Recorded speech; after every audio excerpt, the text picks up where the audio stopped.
Hello बच्चों, अरुणा कालिया की class में आपका स्वागत है।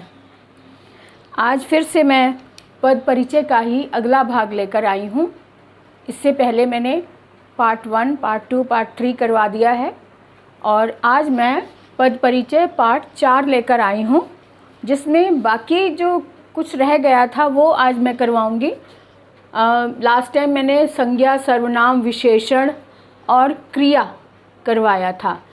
आज हम क्रिया विशेषण, समुच्चय बोधक, संबंध बोधक, विस्मय आदि बोधक और एक और मैंने जोड़ा है इसके अंदर निपात। निपात भी एक होता है जिसका पद परिचय दिया जाता है। तो ये बहुत छोटी सी बात है लेकिन होता है, ये भी आपको पता होना चाहिए। तो आज शुरू करते हैं पद परिचय पार्ट 4 से। ठीक है। पद परिचय में सबसे पहले मैं आज शुरू करूंगी, मैं बताना चाहूँगी क्रिया। पिछली बार जो मैंने करवाया था उसमें मैंने अकर्मक और सकर्मक क्रिया के बारे में बताया था। एक छोटी सी बात और है जो मैं ऐड करना चाहती हूँ। क्रिया में एक होता है, एक तो क्रिया मेन क्रिया हो गई, एक क्रिया के छोटे छोटे पार्ट भी होते हैं जिसको संयुक्त क्रिया भी बोलते हैं।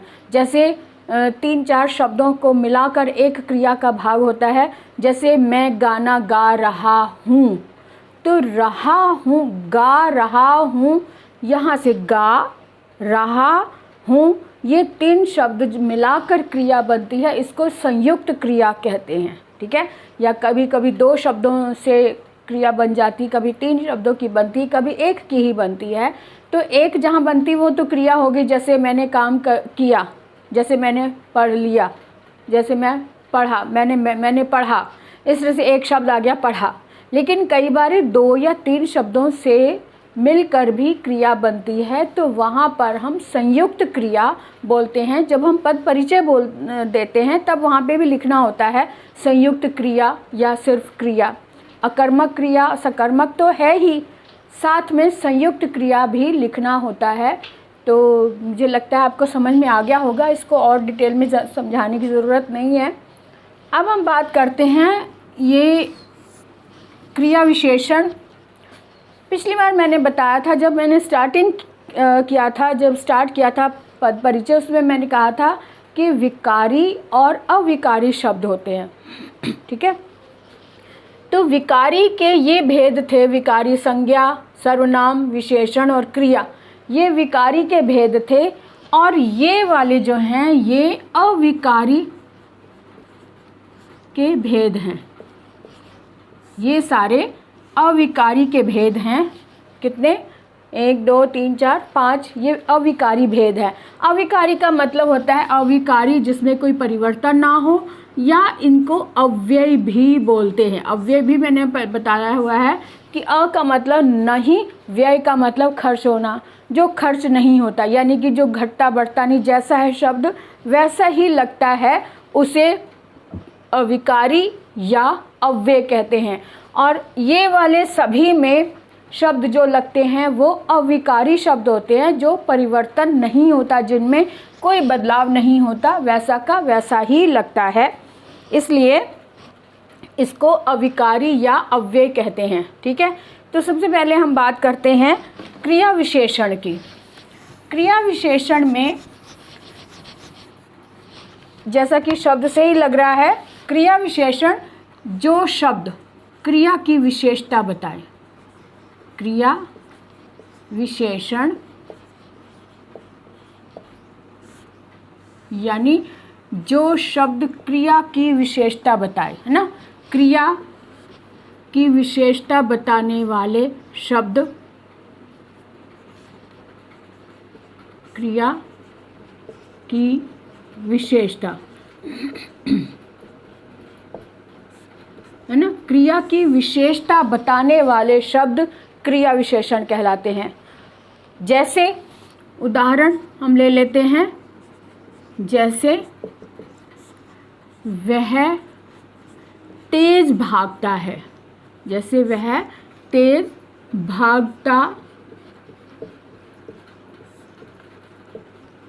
भागता है।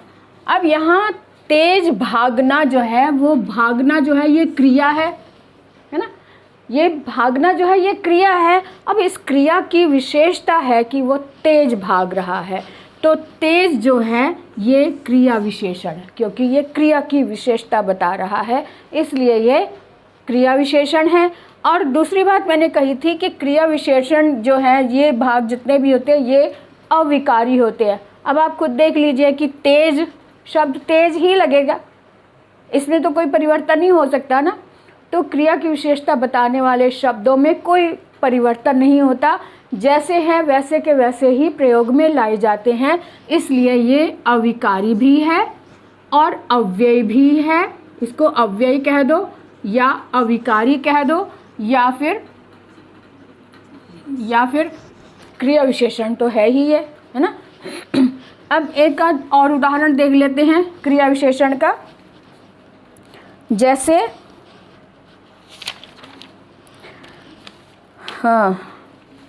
जैसे गाड़ी प्लेटफॉर्म पर अचानक आ गई, है ना। या फिर हम शब्द लें कि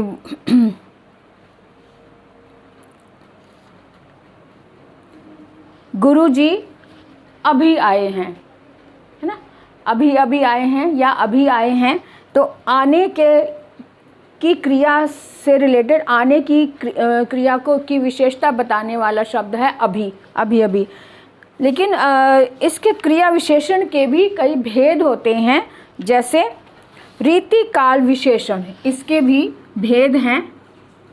क्रिया विशेषण के भेद, रीति काल विशेषण,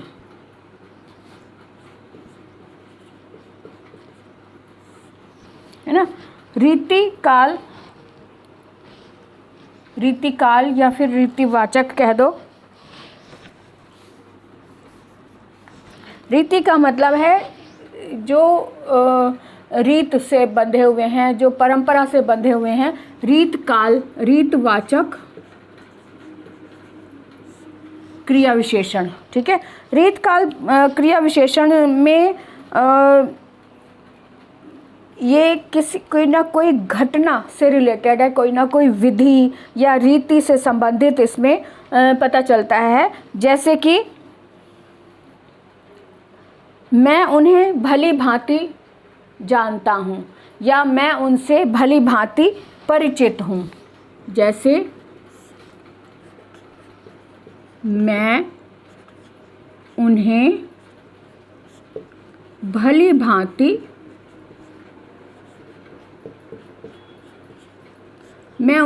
भांति जानता हूँ।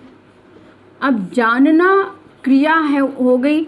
अब इस क्रिया की विशेषता बताने वाला शब्द है भली भांति, इसलिए भली भांति ये विशेषण क्रिया विशेषण है। लेकिन कौन सा विशेषण है? रीतिवाचक क्रिया विशेषण है, क्योंकि इससे हमें एक घटना, एक विधि, एक क्रम पता चलता है, एक नियम से बंधा हुआ पता चलता है। भली भांति जानता हूँ मैं।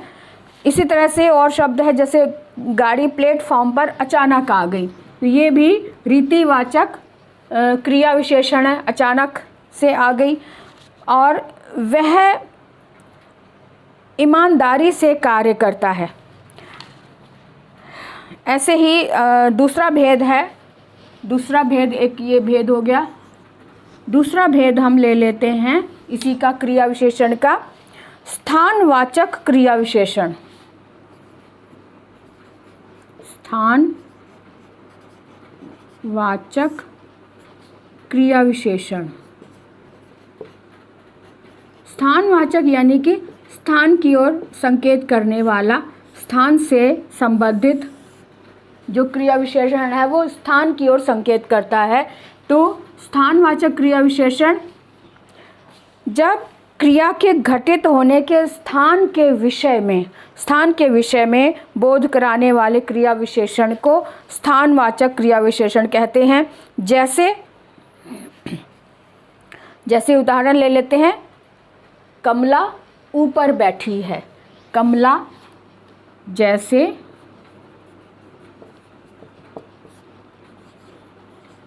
कमला ऊपर बैठी है, या पक्षी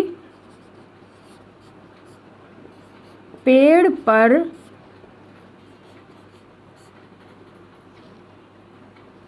पक्षी पेड़ के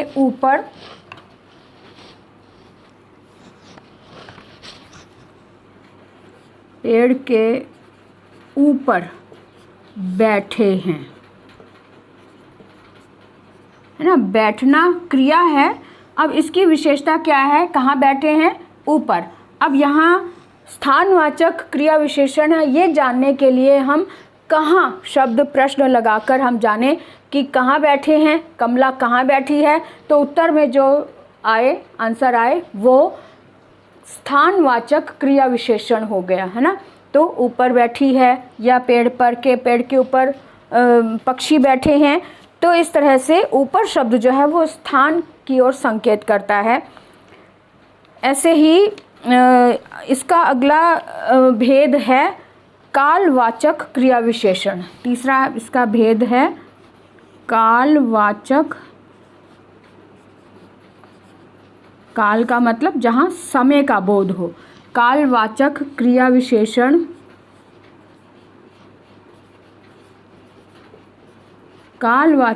विशेषण जो समय का बोध कराते हुए जो क्रिया विशेषण हो वो कालवाचक। जैसे गुरुजी अभी अभी आए हैं, जैसे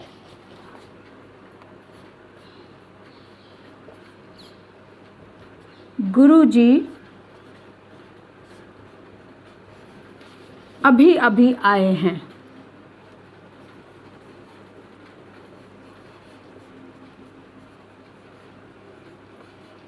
अभी अभी आए हैं। अब आना क्रिया हो गई, और क्रिया को विशेष बनाने के लिए शब्द आया अभी अभी। तो अभी अभी जो है ये क्रिया विशेषण है, लेकिन कैसा, समय की ओर बोध करा रहा है, समय का बोध करा रहा है कि बिल्कुल अभी अभी आया है या थोड़ी देर पहले गए हैं। इस तरह से शब्द जो हैं, लेकिन ये अव्यय भी है, अविकारी भी है, ये बदलते नहीं हैं, जैसे हैं वैसे ही प्रयोग में लाए जाते हैं, इसलिए ये अविकारी क्रिया विशेषण है। और कौन सा क्रिया विशेषण, कालवाचक विशेषण, ठीक है। उसके बाद आते हैं, एक अगला है इसका भेद परिमाणवाचक। परिमाणवाचक जैसा कि हम पहले भी पढ़ चुके हैं, परिमाणवाचक विशेषण था और परिमाणवाचक क्रिया विशेषण भी होता है। परिमाणवाचक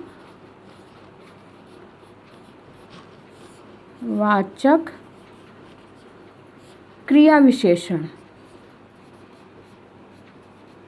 ठीक है। परिमाण मतलब जिससे हमें भार का पता चले, या फिर तौल का पता चले, या फिर एक बैलेंस का पता चले, एक संतुलन का पता चले, वो परिमाणवाचक। तो परिमाणवाचक का उदाहरण देख लेते हैं। जैसे मैं जितना खाता हूँ उतना मोटा होता हूँ, वह थोड़ा ही चल सकी, है ना। तो मैं, वह, ये छोटा वाला उदाहरण देख लेते हैं। वह थोड़ा ही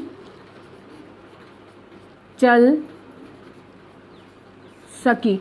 अब थोड़ा शब्द जो है परिमाण की ओर संकेत कर रहा है, मैं थोड़ा ही चल सकी, ठीक है। इसी तरह से जैसे शब्द है वह दूध बहुत पीता है। अब दूध बहुत पीना, वह, दूसरा उदाहरण देख लेते हैं। वह दूध बहुत पीता है। अब बहुत शब्द जो है वो अविकारी भी है, इसे अविकारी कह लो या अव्यय कह लो, और पीने की विशेषता भी है ना। तो क्रिया विशेषण है, साथ में एक मात्रा की ओर भी संकेत कर रहा है, इसलिए ये परिमाणवाचक क्रिया विशेषण हो गया। ठीक है, तो ये क्रिया विशेषण के भेद हो गए 4। उसके बाद आगे बात करते हैं, ये है क्रिया विशेषण, ये समुच्चय बोधक। समुच्चय बोधक के बारे में अब हम बात करेंगे। समुच्चय बोधक एक ऐसा शब्द है, ये समझ में आ गया ना अच्छे से, इसको अच्छे से और भी उदाहरण आप बुक में से देखकर इसका अभ्यास कर लेंगे। तो आगे हम बात करते हैं समुच्चय बोधक की। समुच्चय बोधक का मतलब होता है सम मतलब बराबर, बराबर का दर्जा देने वाले शब्द। कुछ ऐसे युग्म में शब्द होते हैं जो दोनों पलड़ों को बराबर करने वाले होते हैं, जैसे कि तथा लगा दिया या और लगा दिया, और लगाकर, या फिर एवं लगा दिया। तो ये शब्द जो हैं दो वाक्यों को जोड़ रहे होते हैं या दो शब्दों को जोड़ रहे होते हैं, या हम कह सकते हैं कि दोनों पलड़ों को बराबर का महत्व देने वाले होते हैं। समुच्चय बोधक। समुच्चय बोधक दो वाक्यों को जोड़ने का कार्य करते हैं, दो शब्दों का जोड़ने का कार्य करते हैं। कभी कभी कुछ शब्द, एक बार हमने पीछे पढ़ा था ना, संयोजक शब्द, दो वाक्यों को जोड़ने वाले शब्द, जिसमें हमने पढ़ा था और, तथा, एवं, या फिर इसलिए, लेकिन, मगर। ये कुछ शब्द विरोध प्रकट करने वाले थे, है ना। कुछ शब्द परिणाम दिखाने वाले कि ये कार्य किया था इसलिए ऐसा हो गया। तो इसलिए इस तरह के शब्द संयोजक तो हैं ही, लेकिन कुछ ना कुछ भाव प्रकट करने वाले होते हैं। एक ही शब्द होता है जो दो वाक्यों को या दो भावों को एक करके दर्शाता है। तो वही चीज़ है, वही उन्हीं को हम समुच्चय बोधक या संयोजक या योजक, यानी कि बैलेंस बनाने वाले, जोड़े में शब्द भी आते हैं। जैसे माताजी और पिताजी, मोहन सोहन तथा मीरा, है ना। तो तथा शब्द ने भी बैलेंस बना दिया। उसके बाद जैसे विरोध जताने वाले, लेकिन, मगर, किंतु, परंतु, ये वाक्य दो जोड़ते हैं लेकिन विरोध प्रकट भी करते हैं। जैसे मैं वहाँ तो जाऊँगा मगर बैठूँगा नहीं, है ना। इस तरह से मैं आ रहा हूँ मगर कुछ खाऊंगा नहीं। तो इस तरह से कुछ चीज़ें, कुछ शब्द होते हैं तो दो वाक्यों को जोड़ते हैं लेकिन थोड़ा सा विरोध भी प्रकट करते हैं। इसी तरह कुछ शब्द ऐसे होते हैं जो परिणाम यानी रिजल्ट भी बता देते हैं। मैं आ रहा हूँ इसीलिए तुम भी वहाँ बैठना, या इसलिए तुम भी वहाँ आ जाओ। तो इसलिए इस तरह के शब्द परिणाम, रिजल्ट भी बता देते हैं। जैसे मैं दिल्ली जा रहा हूँ अतः आपसे ना मिल सकूँगा। अतः इसलिए का मतलब हो गया, यानी परिणाम भी बता दिया उसने। अब जैसे क्योंकि, ताकि, ये शब्द भी परिणाम के ही की ओर संकेत ही करते हैं। समुच्चय बोधक, समुच्चय बोधक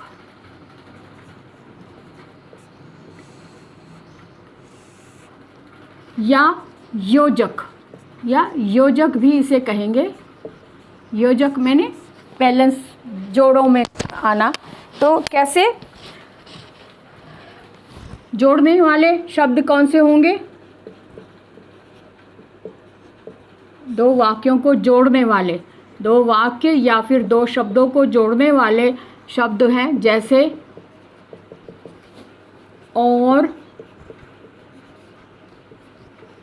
तथा, या एवं, ऐसे भी होते हैं। और विरोध जताने वाले भी होते हैं, विरोध दर्शक। कैसे?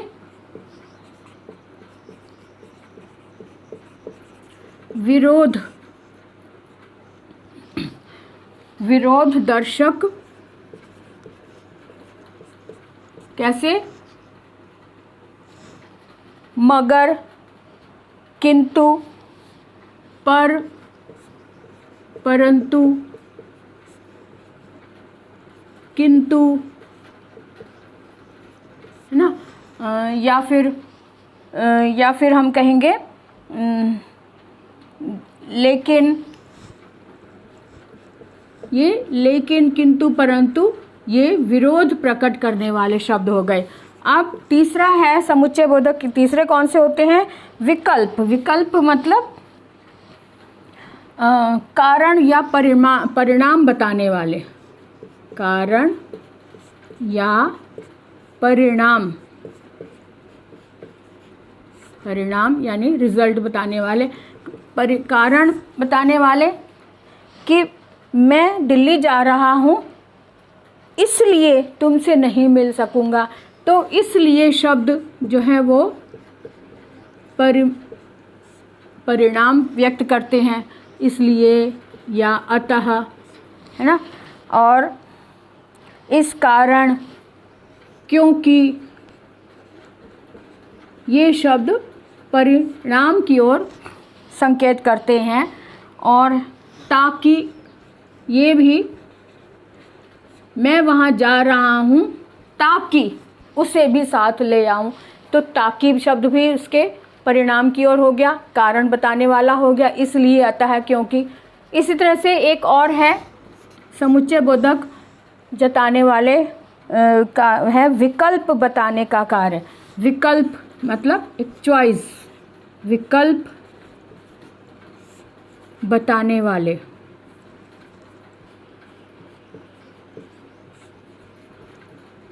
कैसे? विकल्प बताने वाले कैसे? या,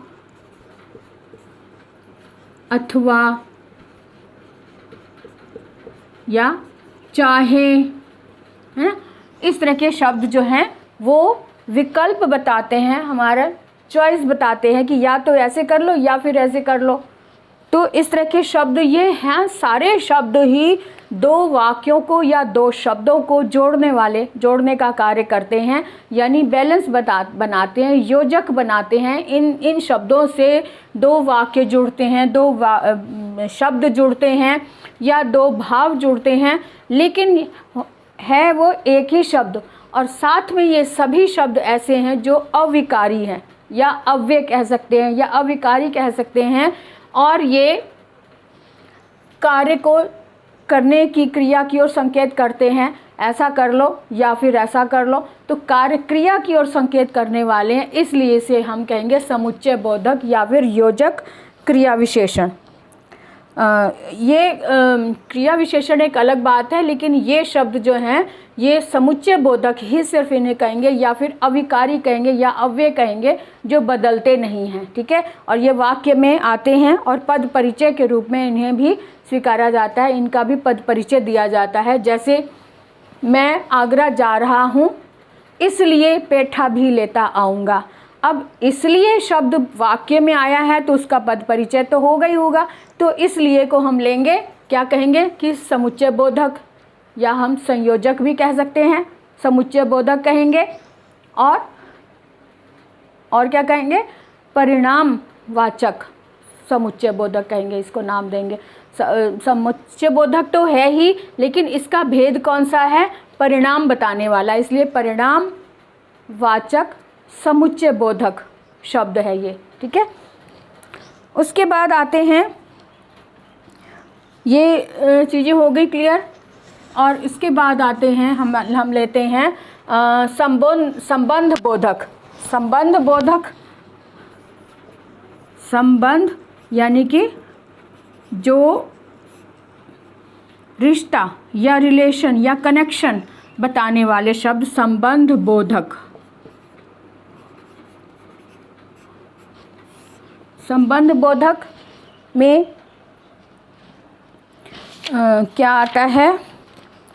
जैसा कि जो संबंध बोधक अविकारी तो होते ही हैं, जो संज्ञा या सर्वनाम के बाद प्रयुक्त होकर, संज्ञा या सर्वनाम के बाद प्रयुक्त होकर वाक्य के दूसरे संज्ञा या सर्वनाम शब्दों के साथ जुड़ने का बोध कराते हैं। ठीक है, ये संबंध बोधक शब्द वे शब्द हैं जो संज्ञा या सर्वनाम के बाद जुड़कर किसी और संज्ञा या सर्वनाम के साथ संबंध जताने का, संबंध बताने का कार्य करते हैं या बोध कराते हैं। जैसे उदाहरण ले लेते हैं, जैसे बच्चे पिताजी के साथ मेले गए। बच्चे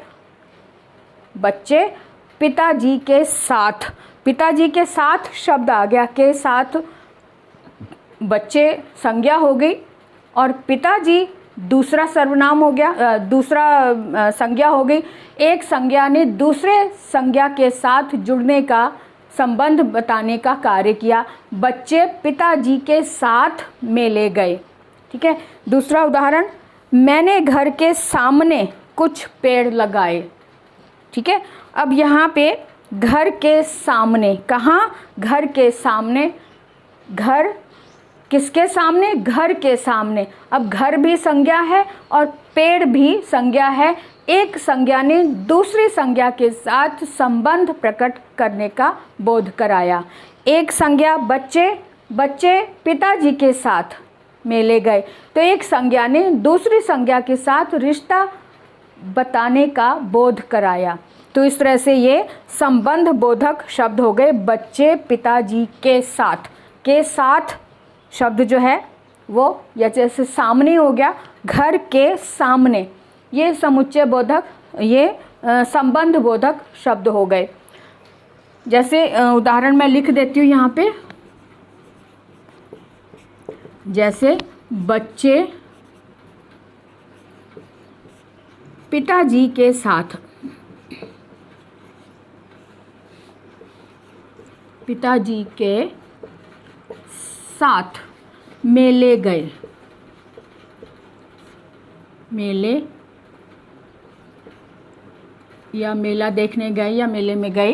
तो पिताजी के, बच्चे संज्ञा है, एक संज्ञा ने दूसरी संज्ञा के साथ संबंध का बोध कराया। बच्चे पिताजी के साथ मेले गए। के साथ संबंध जताने वाला शब्द है, संबंध का बोध कराने वाला शब्द है के साथ। ठीक है।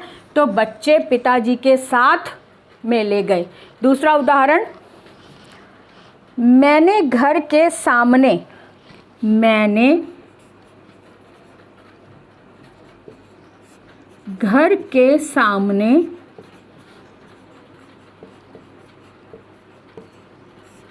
कुछ पेड़ लगाए। मैंने सर्वनाम हो गया, घर के सामने, घर संज्ञा हो गई, कुछ पेड़ लगाए, ये भी। अब घर के सामने, अब इस घर संज्ञा का रिलेशन कुछ पेड़ के साथ बता रहा है। तो ये जो के सामने वाला शब्द है, ये घर और पेड़ के बीच के संबंध को शो कर रहा है, इसलिए ये के सामने जो है वो संबंध बोधक शब्द आया है। ठीक है। इसके बाद हम बात करते हैं, अब जैसे पार्क के चारों ओर लोग इकट्ठा हुए, उसने पोस्ट ऑफिस के निकट कुछ बस खड़ी कर दी, या आपके अलावा कौन रुपया देता, वह घर के भीतर घुसा बैठा है। इस तरह से आप उदाहरण आप बुक्स में से और देखकर आप अभ्यास कर सकते हैं। लेकिन ये ध्यान रखो कि एक सर्वनाम या फिर एक संज्ञा या सर्वनाम जो है दूसरे संज्ञा या सर्वनाम के साथ संबंध बताने का बोध कराते हैं। जो शब्द जैसे के सामने, के साथ, ये संबंध बोधक शब्द हैं। ठीक है। अब बात करते हैं, अगला है हमारे पास विस्मय आदि बोधक, है ना। विस्मय आदि बोधक, जैसे कि शब्द से ही पता चल रहा है, विस्मय मतलब हैरानी प्रकट करना। हैरानी कैसे प्रकट होगी?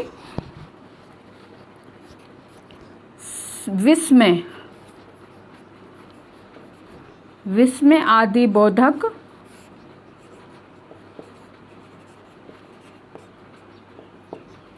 विस्मय आदि बोधक में हैरानी, दुख प्रकट होना या खुशी प्रकट होना, हर्ष प्रकट होना, इस तरह से जो भाव प्रकट होते हैं उसको हम विस्मय आदि बोधक शब्द में के अंतर्गत लेंगे। कैसे? जैसे कि ओह, आहा, अरे, अच्छा, तो ये तो हैरानी प्रकट करने वाले। हर्ष के लिए वाह वाह, क्या बात है, आहा, तो इस तरह से खुशी प्रकट करने वाले। शाबाशी भी प्रकट करने वाले होते हैं, जैसे वाह, शाबाश, अति सुंदर, इस तरह के शब्द भी भाव प्रकट कर रहे हैं शाबाशी के। और शोक, उल्लास, शोक वगैरह के प्रकट करने वाले, उफ, ओहो, हाय, ऐसा हो गया। तो इस तरह के शब्द जो हैं वो भाव प्रकट करते हैं विस्मय आदि बोधक के। हैरानी प्रकट करने वाले, खुशी वाले भी हो सकते हैं, दुख वाले भी हो सकते हैं, ग्लानि के भी हो सकते हैं, घृणा के भी हो सकते हैं। तो इस तरह के जो शब्द हैं वो विस्मय आदि बोधक के अंतर्गत आते हैं, जिसके उसकी निशानी होती है कि उसमें ये अलास वाला ये साइन होता है, विस्मय आदि, विस्मय सूचक चिन्ह लगा होता है। इसको आप एक्सक्लेमेटरी साइन भी कह सकते हैं, अलास भी कह सकते हैं, या विस्मय सूचक चिन्ह भी कह सकते हैं। ठीक है। अब उसके बाद प्रशंसा भी होती है, शाबाश, चेतावनी, रुको, सावधानी से चलो। ठीक है। इस तरह से स्वीकृति या सहमति, अच्छा, ठीक है, हाँ हाँ, तो ठीक है, स्वीकृति भी हो गई।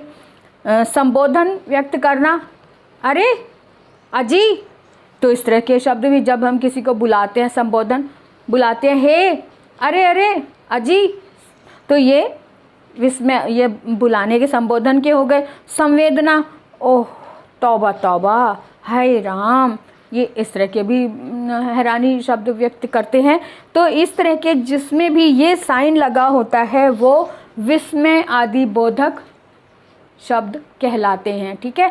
तो वाक्यों में जब भी ऐसे शब्द आए तो आप लिखेंगे विस्मय आदि बोधक है शब्द है ये, है ना। अब जैसे ये समुच्चय बोधक और तथा वगैरह लगे हैं तो इनको हम कहेंगे समुच्चय बोधक, या संयोजक भी कह सकते हैं आप इसको। और इसके अलावा जो संबंध है, जो एक संज्ञा का दूसरी संज्ञा के साथ जो रिश्ता बताने की कोशिश करते हैं, बताने हुए का बोध कराते हैं, तो वो संबंध बोधक हो गए। इसी तरह से ये बात हो गई, ये सारे ये चार क्रिया विशेषण समुच्चय बोधक, संबंध और विस्मय आदि बोधक हमें समझ में आ गए। और एक और रह गया निपात। निपात जो है बहुत ही आसान है, लेकिन हाँ होता है, निपात बहुत ही आसान है। मैं आपको यहीं पर बता दूं क्योंकि ये छोटा सा ही है। निपात जो है बहुत ही छोटा शब्द होता है, जैसे भी, तो, ही, है ना, इस तरह के शब्द लगते हैं, जैसे तो, तक, मात्र और भर, दिन भर। तो इस तरह के शब्द जो होते हैं ये निपात कहलाते हैं। ये भी अव्यय होते हैं, इन्हें भी अविकारी कहा जाता है। ये भी बदलते नहीं हैं, ऐसे के ऐसे ही लगते हैं। तो ये निपात ये होते हैं भी, तो, ही। जैसे मैं भी तो जा रहा हूँ, तुम वहीं रहो, तुम ही अच्छे बच्चे हो। तो इस तरह से ही जोर दे के बताना। तुम्हारी ही कक्षा में वह पढ़ता है, तुम्हारी ही शब्द ने भी बता दिया। तो इस तरह के शब्द जो हैं वो जोर देने वाले होते हैं, लेकिन अविकारी होते हैं और इन्हें निपात कहते हैं। ठीक है। तो पद परिचय में ये छोटी छोटी चीज़ों का भी पता चल गया। अब हम जो है अब मैं चाहती हूँ कि पूरे शब्दों का अब हमारा ये कंप्लीट हो गया। पद परिचय का जो बेसिक नॉलेज थी, बेसिक जो भी छोटी छोटी बातें थी वो मैंने सारी बता दी हैं। अब मैं चाहती हूँ कि किसी दिन पूरे वाक्यों का पद परिचय करवाऊँ। और पद परिचय वो जो है वो मेरी कोशिश ये है, पता नहीं हो पाएगा कि नहीं, लेकिन मेरी कोशिश ये है कि वो मैं लाइव में करवाऊँ, ताकि आप सभी बच्चे उसको देखें भी और साथ साथ कमेंट भी करें और बताएं भी। वो मैं लाइव में देना चाहती हूँ अगर हो सका मुझसे, क्योंकि मुझे थोड़ी नॉलेज कम है इस बारे में। तो मेरी कोशिश ये है कि मैं लाइव ये करवाऊँ पद परिचय। तो ये आप इनका अभ्यास करें, ठीक है। तो नेक्स्ट वीडियो तक हम अपना अभ्यास करेंगे, अपना कार्य करेंगे। और बस आपका वही काम है कि सब्सक्राइब ज़रूर करें, अपने साथियों को ज़रूर बताएं, उनसे भी शेयर भी करवाएं और सब्सक्राइब करने को भी कहें, और साथ में बेल आइकन को ज़रूर दबाएं ताकि हर वीडियो सबसे पहले आप तक पहुंचे, ठीक है। तो अगले वीडियो तक के इंतज़ार में बाय बाय।